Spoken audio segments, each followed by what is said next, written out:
വട്ടംകുളം ഗ്രാമപഞ്ചായത്ത് ഓഫീസിന് നിർമ്മിക്കുന്ന പുതിയ കെട്ടിടത്തിന്റെ പ്രവൃത്തികൾ പുരോഗമിക്കുന്നു.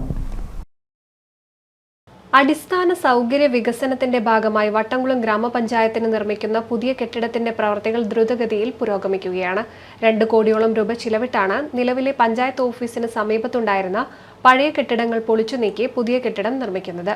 വാഹന പാർക്കിംഗ് സൗകര്യത്തോടെയാണ് 2 നിലകളിലായി പുതിയ കെട്ടിടം നിർമ്മിക്കുന്നത്. 6 മാസം കൊണ്ട് പ്രവർത്തികൾ പൂർത്തിയാക്കാൻ കഴിയുമെന്ന് വട്ടംകുളം പഞ്ചായത്ത് പ്രസിഡന്റ് എം.എ. നജീബ് പറഞ്ഞു. വട്ടംകുളം ഗ്രാമപഞ്ചായത്തിന്റെ നവീകരിച്ച പുതിയ ഓഫീസിൻ്റെ പണി വളരെ കൃത്യമായി പുരോഗമിച്ചുകൊണ്ടിരിക്കുകയാണ്. ഏകദേശം 2 കോടി രൂപ ചെലവഴിച്ചുകൊണ്ടാണ് നമ്മൾ ആധുനിക രീതിയിലുള്ള പുതിയ ഓഫീസ് സംവിധാനം വട്ടംകുളത്ത് ഗ്രാമപഞ്ചായത്ത് ഓഫീസിന് സമീപമായിട്ട് തന്നെ പുതിയ രീതിയിൽ പണി തുടങ്ങിയിട്ടുള്ളത്.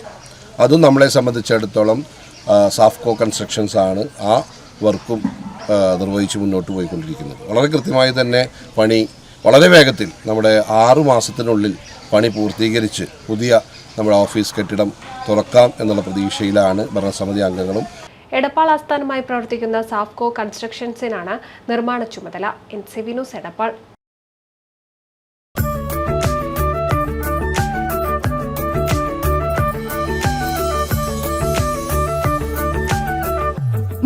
വർഷത്തെ വിശ്വസ്ത പാരമ്പര്യവുമായി എന്നും എപ്പോഴും കൂടെയുണ്ടെന്ന വിശ്വാസം. Basith wedding mall, Basith arcade, Poongottukulam, Tirur.